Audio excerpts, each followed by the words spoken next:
नमस्कार दोस्तों। रशिया ने यूक्रेन पर जैसे ही हमला किया और अभी हमले के 4 दिन गुजर गए, इस तरीके से रशिया पर जो प्रतिबंधों का हमला हो रहा है, जो दूसरे देश यूरोपियन कंट्री हो या फिर अमेरिका हो या यूएस हो, उस पर प्रतिबंध कंटिन्यू हो रहे हैं। जैसे ही किसी ने उसके लिए एयर स्पेस बंद किया, वैसे ही उस रशिया ने उस देश के लिए एयर स्पेस बंद कर दिया है।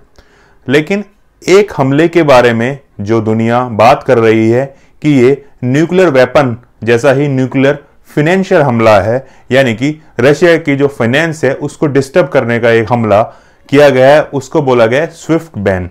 आज की वीडियो में हम यही जानेंगे कि ये स्विफ्ट बैन है क्या चीज। दोस्तों, स्विफ्ट एक सोसाइटी है जिसमें वर्ल्ड वाइड इंटरनेशनल जो ट्रांजेक्शंस होती है फाइनेंशियल, जैसे हमारे यहाँ अगर हम अपने देश की बात करते हैं तो यहाँ पर आरटीजीएस है या एनईएफटी है। आईएफएससी जो कोड होता है, ऐसे ही एक स्विफ्ट कोड होता है जो अंतरराष्ट्रीय ट्रांजेक्शन, जैसे इंडिया ने कोई सामान चाइना से खरीदा तो जो ट्रांजेक्शन होगी वो स्विफ्ट कोड के थ्रू ट्रांजेक्शन होगी।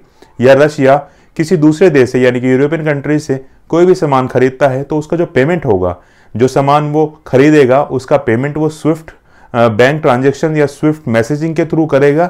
या फिर कोई सामान वो दूसरे देश को बेचेगा यानी कि एक्सपोर्ट करेगा तो उसका जो पैसा है उसको वो स्विफ्ट ट्रांजैक्शन से ही मिलेगा। अब इस ट्रांजैक्शन से नुकसान क्या क्या हो सकते हैं? नुकसान ये होगा कि जो रशिया है, जो अपनी ट्रांजैक्शन बाहर कर रहा था या जो मटेरियल वो एक्सपोर्ट कर रहा था या इंपोर्ट कर रहा था, तो वो उसका पेमेंट नहीं कर पाएगा। उस पेमेंट को नहीं करने का तरीका ये है कि उसको बड़ी समस्या होने वाली है, यानी कि उसका जो ऑर्डर है वो डिले हो जाएगा, पेमेंट नहीं रिसीव होगा तो उसका ऑर्डर और उसकी जो सप्लाई चेन है वो डिस्टर्ब हो सकती है। दोस्तों, ऐसा नहीं है कि सिर्फ स्विफ्ट बैन से रशिया को ही इंपैक्ट होने वाला है। स्विफ्ट बैन से अगर रशिया के जो बैंक्स है, रशिया के जो फाइनेंशियल ऑर्गेनाइजेशन है, उनको हटा दिया जाता है तो इसका इम्पैक्ट डायरेक्टली नहीं, इनडायरेक्टली दूसरी कंट्रीज जैसे जर्मनी या कहीं यूरोपियन यूनियन के जितने भी देश हैं उन पर कुछ ना कुछ इम्पैक्ट पड़ेगा जरूर। अब सवाल ये उठता है कि जैसे रशिया पर यूरोपियन यूनियन या अमेरिका कोई भी बैन लगा रहा है, कोई भी सैंक्शंस लगा रहा है, तो वो उसका जवाब उसी तौर पर दे रहा है, यानी कि एयर स्पेस बंद किया आपने किया तो हम भी अपना एयर स्पेस आपके लिए बंद कर देते हैं। तो अब जवाब ये देखने का है कि रशिया अगर स्विफ्ट बैन में पूरी तरीके से आ जाता है तो वो इस चीज का जवाब कैसे देगा, क्या क्या उसके सामने विकल्प हो सकते हैं, चलिए उनको देखते हैं। दोस्तों, अगर स्विफ्ट बैन हुआ तो रशिया उन देशों के थ्रू ट्रांजैक्शन करेगा जहां पर स्विफ्ट बैन नहीं है, जैसे चाइना या इंडिया या कोई और भी कंट्री हो सकती है। अब अगर ये इन देशों के थ्रू ट्रांजैक्शन करता है तो ये हो सकता है कि उसको ज्यादा पैसा देना पड़े, क्योंकि वो देश भी चार्जेस ले सकते हैं।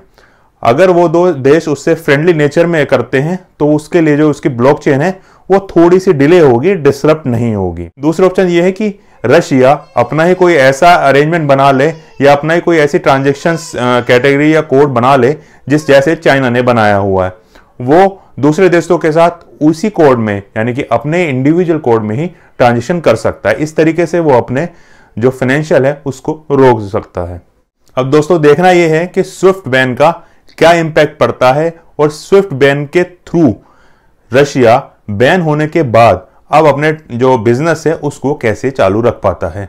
आप भी अपनी राय कमेंट सेक्शन में जरूर बताइएगा कि क्या स्विफ्ट बैन रशिया की फाइनेंशियल स्थिति पर इंपैक्ट करेगा या नहीं करेगा। धन्यवाद।